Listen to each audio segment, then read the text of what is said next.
Velkommen til denne video, der handler om at lave eksamensopgaver. Jeg har valgt at tage udgangspunkt i en case-eksamensopgave, som jeg har lavet om jysk, der til en prøve i januar 2016 på engelsk niveau C på Svendborg Erhvervsskole.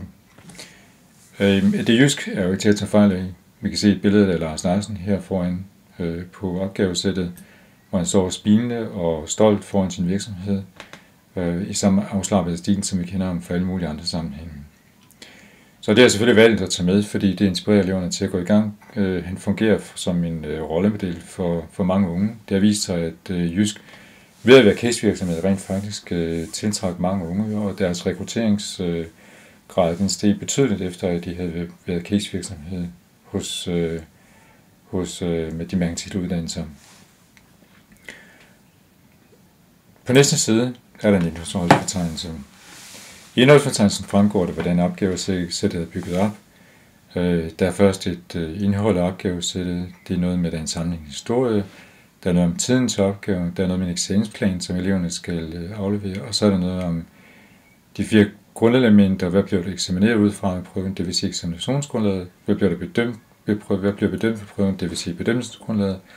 Og hvad bliver det bedømt ud fra bedømmelseskriterier ved prøven. Det vil sige, at det er de tegn på målopfyldelse, som de skal vise, og det bliver de simpelthen introduceret til i indledningen af opgaven.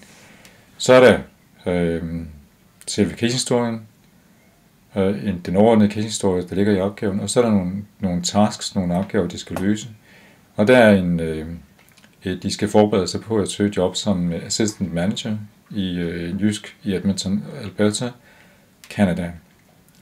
Og så skal de som forarbejde lave en company profile af Jysk Canada for at finde ud af, hvad det er for en virksomhed, de bliver indsat i. Og de skal gennemgå nogle employee testimonials for at finde ud af, hvad mener andre om den her virksomhed i Canada. Og så er der en jobansøgning, som skal skrives. De skal selvfølgelig forklare, hvad den går ud på, og så er der jobinterview, de skal gennemføre. Og endelig er der så en event i Jysk Canada, som de får ansvaret for, da de først bliver ansat som assistant managers. Og de skal skrive en e-mail til Lars Larsen om den event, som skal foregå i Jysk Canada, hvor han bliver inviteret for at deltage, og hvor han får mulighed for at spille golf sammen med kronprinsen, som er med på en eksporttur til Canada. Så er der hernede nogle bilag, bilag 1, 2, 3, som skal bruges som baggrund, bilag 1 til opgaven om at finde ud af, hvad jobbet går ud på som assistant store manager. Og så er der bilag 2, det handler om employee testimonials, det vil sige nogle udsagn fra medarbejdere, der har været ansat i Jysk Canada. Og så er der Jysk Grand Opening, som skal bruges til som inspiration til at lave en event i slutningen af opgaven. Det er sådan set den måde, opgaven er bygget op på, og det skulle gerne give sådan en flow i opgaven. Det er så vigtigt, at de løser opgaverne sådan, som de ligger der undervejs. De skal selvfølgelig læse hele opgavesættet igennem, det får de også besked på, men i indledningen. Men det er rigtig vigtigt, at de bruger de informationer, der ligger i opgaverne. For eksempel viden omkring, hvad vil det sige at være assistant manager, og company profile skal selvfølgelig bruges, og employee testimonial skal bruges, når man skriver sin job application, fordi der får man noget viden undervejs, som kan bruges til at lave en fornuftig jobansøgning. Når de først bliver ansat, så kan de også bruge den viden, de har med Jysk Canada og om jysk i det hele taget, til at lave forslag til en event. Og de kan også bruge deres event til at deres viden om den event, de har lavet, til at skrive en e-mail til Lars Larsen, hvor de inviterer ham til at deltage og begrunder, hvorfor de mener, det er en god idé, at han deltager i en event, der foregår i Jysk Canada. På næste side, i indledningen, der er så et afsnit om caseopgavesæt med samling af historie, hvor det netop bliver opfordret til at løse opgaverne i forlængelse af hinanden og læse hele opgavesættet igennem, og så er der også et reminder om, at det er en engelsk opgave, de skal besvare opgaverne på engelsk, undtagen hvis det er opgaver, der handler om grammatik, som jo ikke handler om sproglig produktion, men om viden om sproget. Og så er der noget om tid til opgaven, der er en eksamensplan, de skal udfylde, og eksamensplanen det er sådan et værktøj, som ikke indgår i bedømmelsen, men som eleverne kan bruge til at ligesom orientere sig i opgaven. Og for skolen fungerer det som en tjek på, at eleverne rent faktisk har deltaget i prøven. De skal aflevere deres eksamensplan, som fungerer som adgangsbillet til selve eksaminationen. Og hvis de ikke afleverer, så regner man med, at de har afbrudt forløbet, og så kommer de ikke til prøve. Og så står der, så hvad eksamensplan kan hjælpe dig til at få svar på. Det er for eksempel, hvad består den enkelte opgave i opgavesættet af det hernede? Hvordan skal jeg løse opgaven? Hvordan kan jeg løse opgaven? Hvor kan jeg få hjælp? Og hvad skal jeg vise i opgaven? Så det er sådan en checkliste og en struktureringsliste, som de kan bruge. Og den eksamensplan kan I downloade fra det her link, som jeg har lagt ind i opgaven. Så kommer jeg hernede, hvad bliver det eksamineret ud fra ved prøven? Og det, du bliver eksamineret ud fra, det er de opgaver, som skolen har formuleret, som indgår i eksaminationsgrundlaget, de opgaveløsninger fra casearbejdsdagen, som du tager med til prøven, og de tilvalgte emne skal selvfølgelig også indgå som grundlag for eksaminationen. Og grundlag for eksaminationen, det betyder, at det indgår ikke nødvendigvis i bedømmelsen. Det kan gøre det, men det gør det ikke, hvis det er eksaminationsgrundlag alene. Så er der noget om, hvad eleven bliver bedømt på prøven. Og der bliver eleven bedømt på præstationen, men ikke på de skriftlige opgaver eller praktiske produkter, som eleven har med. I det her tilfælde. Det kunne skolen godt vælge at lade indgå i bedømmelsen, men i det her tilfælde har skolen valgt ikke at gøre det. Så er der noget omkring, hvad bliver du bedømt ud fra? Du bliver bedømt ud fra de bedømmelseskriterier, som indgår i prøven. Og dem kan man så læse nedenfor, og der har jeg forsøgt at tage de fagmål, som ligger i bekendtgørelsen, og prøve at gøre dem mere tilgængelige for eleven. Men samtidig skal de her bedømmelseskriterier altså også fungere som en checkliste for sensoreksaminator, sådan at vi får et validt grundlag at give en karakter på. For eksempel, når der står at tage initiativ til samtale og deltage aktivt, det betyder, at eleven rent faktisk skal være mestersproget i en grad, så eleven er i stand til selv at komme på banen. Og der er også noget med komplekse emner, indgår også i kravet. Så noget omkring kommunikationsstrategier, og der kommer noget omkring sprogbrug og sprogtilegnelse. Og der er det vigtigt, at der for eksempel står, at eleven skal kunne tale og skrive fremmedsprog, så grammatiske regler med betydning for hensigtsmæssig og effektiv kommunikation følges. Og det betyder, at grammatiske regler er vigtige, men de er vigtige, når de har en betydning i forhold til kommunikationen. Så det er jo rigtig vigtigt, at man ikke begynder at lave fejlsøgning over for fejl, og lave fejlsøgning og bedømme eleven hårdt på fejl, som måske ikke har nogen væsentlig konsekvens for effektiv kommunikation. Det kan man så diskutere, hvad effektiv kommunikation er, men det er en god diskussion at have ved prøven. Og så er noget omkring kultur- og samfundsforhold. Og læg mærke til, at jeg har forsøgt at forklare de her bedømmelseskriterier, som handler om kommunikation, om kommunikationsstrategier, om sprogbrug og sprogtilegnelse, om kultur- og samfundsforhold, som er mere generelle, har jeg forsøgt at lave tilgængelige for eleven, men har taget dem ud af selve opgaverne nede i opgavesættet, fordi de går igen, og de fylder rigtig meget. Det vil være lidt for tungt at lade dem stå dernede. Det ville være ideelt, hvis de kunne indgå i de målbeskrivelser, som ligger under opgaven, men det har jeg altså valgt ikke at gøre i det her tilfælde. Men til gengæld fungerer de som pejlingsmærker for både sensoreksaminator og for eleven. Det, der så skal siges, det er, at eleverne får udleveret et eksemplar af det her opgavesæt uden selve opgaverne, men med alle de informationer, som ligger her i starten før prøven, så er de i stand til at se, hvad er det egentlig, jeg skal kunne, hvad er det, jeg skal gøre, hvad er det, sådan en caseopgave går ud på. Det er rigtig vigtigt, at de ved det før prøven, så de ikke bliver overrasket. Der må være så få overraskelser som muligt med prøven. Opgaverne skal være ukendte, men derudover skal der ikke være væsentlige overraskelser for eleverne, når de kommer til prøven.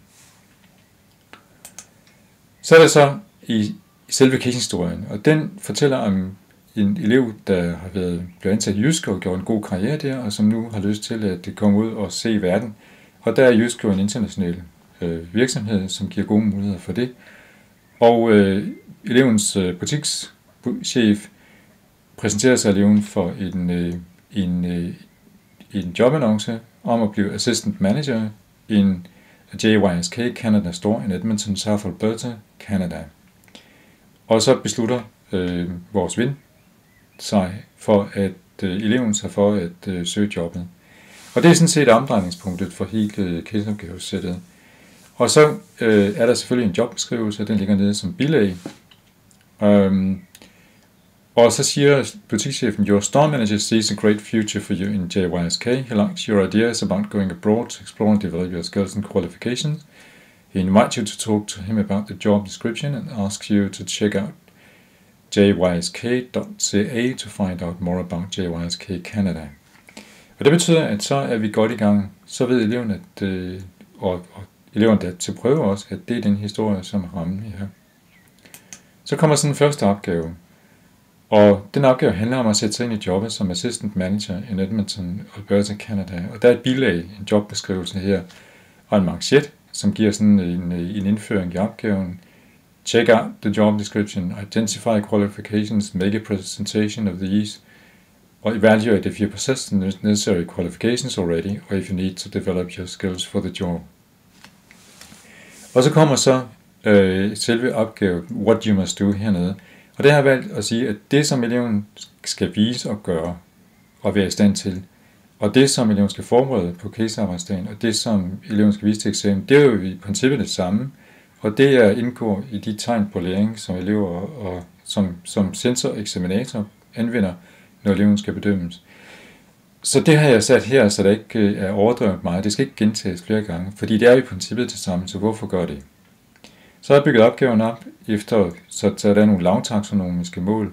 I starten noget med at vide og huske at vide, og så noget med at kunne forklare, det vil sige anvende dem, men ved til at producere noget sprog, og så noget med at evaluere, og så noget med at udtrykke og kommentere, det vil sige at skabe sine egne synspunkter og bruge det, man har fået at vide, og det, man har undersøgt til at komme med nogle synspunkter, som man ikke ville kunne komme med, hvis ikke man havde fået de opgaver, der lå i starten af opgaverne. Og det er simpelthen med fuldt overlæg, jeg har bygget opgaven op på den måde her, sådan eleven bliver ført ind i opgaven, får noget viden, kommer ind i nogle overvejelser, og så får mulighed for at lave den sidste opgave, comment on. Hvis opgaven comment on var blevet stillet som den eneste opgave, ville eleven jo skulle lave et kæmpemæssigt man kan sige, forarbejde, bare for at finde ud af, hvad er det så, jeg skal gøre for her. Der bliver eleven så ført ind i opgaven. Og det er for at fastholde, at det er en sproglig opgave. Det er ikke en opgave, der går ud på, at vi skal teste eleverne i, at de er i stand til at tænke meget abstrakt. Det er ikke det, der efter min mening ligger i niveau C. De skal selvfølgelig til en vis grad kunne tænke abstrakt, men de skal gøre det under en anden form for indføring her. Og den der er valgt at gøre ved at bruge Blums taksonomi, Blums hjul med stigende taksonomi. Og taksonomien går simpelthen ud på at gå fra de lave kognitive domæner om at huske, at vide, videre til at kunne anvende, det vil sige færdigheder, anvende og analysere færdigheder, og så er vi oppe i kompetencer til sidst. I de øverste 2 niveauer, det er noget med at kunne evaluere, tage stilling til, og det er noget ved at kunne skabe, det vil sige, at man bruger det, man har, det man ved, det man kan anvende, det man analyserer sig frem til osv., det gør man til at skabe noget nyt, sætte elementer sammen på en ny måde. Og det er det, som eleven får mulighed for i slutningen af opgaven. Så skal jeg sige, at det her det er jo en C-niveau-opgave, og det vil sige, at i D-niveau-opgaven, der er den sidste opgave, comment on the need for you to develop skills and qualifications, den er formuleret på en lidt anden måde, end den er formuleret her. Så vil jeg huske, at der faktisk ikke en opgave, der er på det her niveau i D-opgaven. Vi går videre til den næste. Det er Company Profile of JYSK Canada. Der skal eleven så sætte sig ind i en virksomhedens profil og få sådan nogle veje ind i det. Nogle links til JYSK Canada, som giver mulighed for det. Og så i øvrigt også et billede af JYSK's butik i Alberta. Og så er der igen bygget op på samme måde, what you must do, hvad eleven skal være i stand til, hvad eleven skal forberede, hvad eleven skal vise til eksamen. Og igen, identify and explain på de lavere niveauer, og så examine and evaluate, hvor det er undersøge og evaluere. Det er noget med at analysere og evaluere det på de højere niveauer. Og så, based on what you have found in your own reviews, you discuss how JYSK Canada can make use of their own strength and make up for their weaknesses. Så det er en kreativ opgave, kan man sige, hvor man skal evaluere. Man skal også prøve på at komme med sin egen bud på, hvad kan gøres bedre, hvordan kan Jysk Canada bruge deres styrker og svagheder. Og man kan sige, strength and weaknesses, det er simpelthen indgået i vores pensum, i det vi arbejder med i undervisningen. Og så er der til sidst comment on JYSK Canada as a future workplace for you. Den næste opgave handler om employee testimonials på Jysk Canadas job hjemmeside. Og der kan man se nogle vidnesbyrd fra medarbejdere om, hvordan de arbejder i Jysk. Og så til sammenligning får eleverne også adgang til et jobsite, hvor der er nogle reviews om Jysk Canada, hvor der er nogle lidt andre synspunkter, hvor der er nogen, der er meget glade for at arbejde der, men der er også nogen, der har nogle lidt kritiske synsvinkler på opgaven. Og det giver en god indfaldsvinkel til at få noget videre om, hvad er det egentlig for en virksomhed, man bliver ansat i. Er det kun sådan en virksomhed, hvor der er glade, eller kunne der være andre forhold, der gør sig gældende? Og så er der igen bygget op på samme måde. Det eleven skal være i stand til, det eleven skal forberede, det eleven skal kunne vise til prøven. Og igen, vi var her, igen handler det om at identify, explain, og så examine, compare and evaluate lidt højere oppe.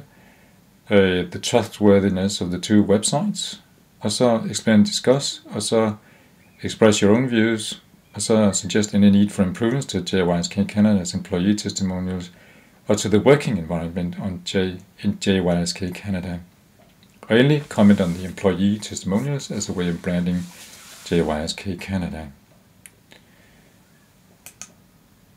Den fjerde opgave er så selve jobansøgningen, hvor eleven skal bruge de foregående opgaver til at lave en jobansøgning. Og der er så en indføring i, hvad det drejer sig om, og det står selvfølgelig også klart, based on what you have found out about JYSK, you are now ready to write a job application for the job as assistant manager in JYSK Canada in Edmonton.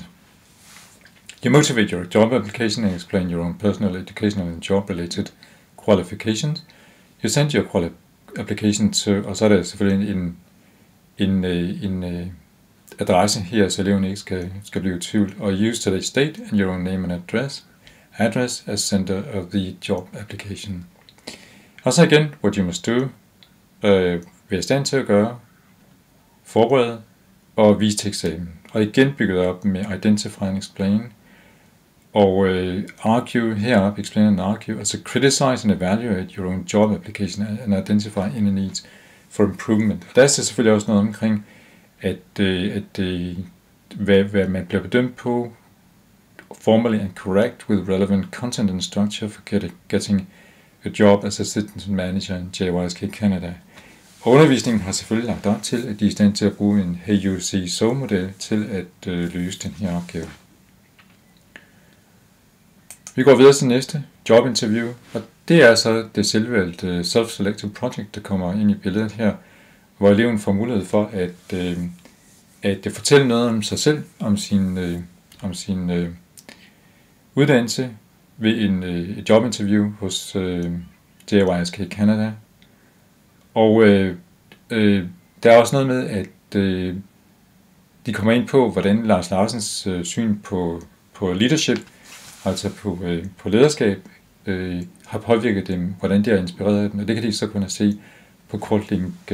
Der er så et link her, hvor de kan gå ind og se Lars Larsen, der fortæller om, hvad hans syn på lederskab er, at det ikke handler om at være den store formand, den store leder, men det handler om at give plads og rum til, at det ledelsespotentiale, som medarbejderne har, det rent faktisk også får lov til at udfolde sig.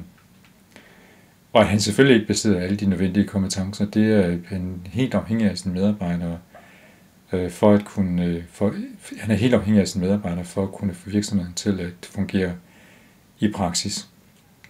Og så er der igen den der tredeling. Hvad skal du være i stand til? Hvad skal du kunne forberede? Og hvad skal du så være i stand til at præsentere til prøven. Og igen, explain, identify, og så kommer vi her til express and explain, compare, som er lidt vanskeligere, hvor man skal sammenligne den amerikanske drøm med Lars Larsens liv, The History of JYSK, and Lars Larsens Views on Leadership. Vi arbejder med den amerikanske drøm i undervisningen inden for, altså både personligt, livshistorisk og også inden for erhvervsmæssige sammenhænge. Hvordan fungerer den i forhold til menneskers, forhold til deres liv og i forhold til deres drømmer om at gøre karriere, at lykkes rent fagligt. Also express and explain your own views on Lars Larsens life and leadership. Comment on the inspiration you can get from the American Dream and from Lars Larsens example of success and leadership hernede. De er så blevet ansat, eleverne er så blevet ansat i Jysk Canada og får sig ansvaret for en jysk opening i Canada. Og skal man blive inspireret af det, de læser i en jysk JYSK Grand Opening i Indonesia, som ligger som bilag, for at se på, hvordan griber man det an. Det er noget med, at jysk typisk inddrager kulturelle elementer fra det land, som åbningen foregår i, og kobler det i forhold til det, som jysk rent faktisk står for. Og så er det her, i det her tilfælde, er det en cross-cultural Danish-Canadian event, en JYSK. Der er så en reference til artiklen i Go JYSK, eller Go Jysk, som handler om den her jobåbning. Og så står der her, you believe that JYSK's Danish roots will attract attendees and potential customers to JYSK, but you also want to include something typically Canadian in your event. Og så er der lidt inspiration i form af nogle billeder. Your event is going to include food, fun, fame, fellowship and education to attract attendees. Og så er der selve opgaven her, what you must do. Hvad eleven skal være i stand til, hvad eleven skal forberede, hvad eleven skal gøre til eksamen, og igen med stigende taksonomi. Så opgaven bliver løst på forskellige niveauer, taksonomiske niveauer. Endelig får eleven så til opgave her, og den 7. opgave, den er ikke i D-opgaven. Der er den her opgave ikke, fordi det er en opgave, der kræver, at eleven er i stand til dels at skrive en ekstra skriftlig opgave, men også at bruge det, som eleven har fundet her omkring den her event til at skrive til Lars Larsen. Så det er måske lidt højere niveau. Om ikke andet, så vil det også tage længere tid for eleven. Det vil tage tid fra elevens forberedelse at skulle lave en ekstra opgave, men det har C-niveau-eleverne mulighed for, fordi de har kompetencerne til at lave opgaven. Der står så her, you decide to email an invitation to Lars Larsen. You use your own email account and send it to osv. You invite him to speak at the Danish Canadian Cross-Cultural Event in JYSK in Edmonton. Lars Larsen likes to play golf. He owns Himmerlands Golf and Country Club in Denmark. In your email, you invite Lars Larsen if he and His Royal Highness Prince Frederik would like to take part in a celebrity golf tournament in Edmonton around the time of your event.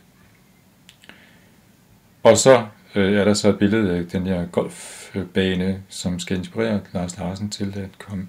Og selvfølgelig kommer Lars Larsen til begivenheden.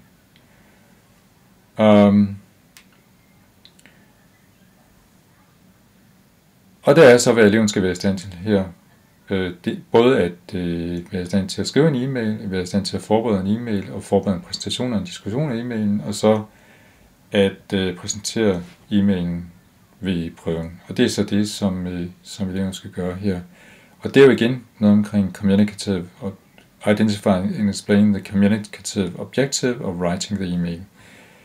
Så det er, og det er der igen den her stigende taksonomi fra at identificere og forklare på de lavere taksonomiske niveauer, til at kunne argumentere, og til at kunne kritisere og kommentere de valg, som man har foretaget i e-mailen.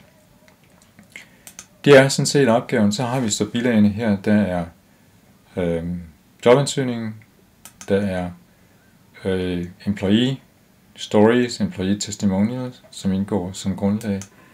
Så er der bilag 3, just JYSK Grand Opening in Indonesia, hvor der er hele artiklen ligger her, og den er så også i et læsevenligt format, så eleverne ikke skal bruge masser af tid på at læse en lidt svært tilgængelig skrift her, hvor billederne fremgår klart, men hvor skrifttyperne er lidt uklare. Så det var det. Opgaven er som sagt lavet for at give eleverne en god indføring i en case, som inspirerer dem til at lave opgaven. Den er også bygget op på en måde, så eleverne får stof til eftertanke undervejs, og får stof til at kunne, sådan indholdsmæssigt stof til at kunne løse opgaverne efterhånden, som de går frem i opgaverne. Og så skal de være klar på, hvad de bliver målt på, og det gør de ved at jeg har brugt Bloom's taksonomi, som er rimelig målbar, giver rimelig mulighed for at måle målopfyldelsen hos eleverne, og ved at bedømmelseskriterierne i form af de sproglige, kommunikative, strategiske viden og færdigheder og kompetencer fremgår klart i starten af opgaven. Jeg håber, den kan inspiration til diskussion af, hvordan skal sådan en opgave bygges op på en måde, så den rent faktisk lever op til de mål, der er med at lave en god eksamensopgave, nemlig at give eleverne mulighed for at vise alt, hvad de kan, og for at de får en fair og retfærdig bedømmelse ud fra de mål, der er sat for faget.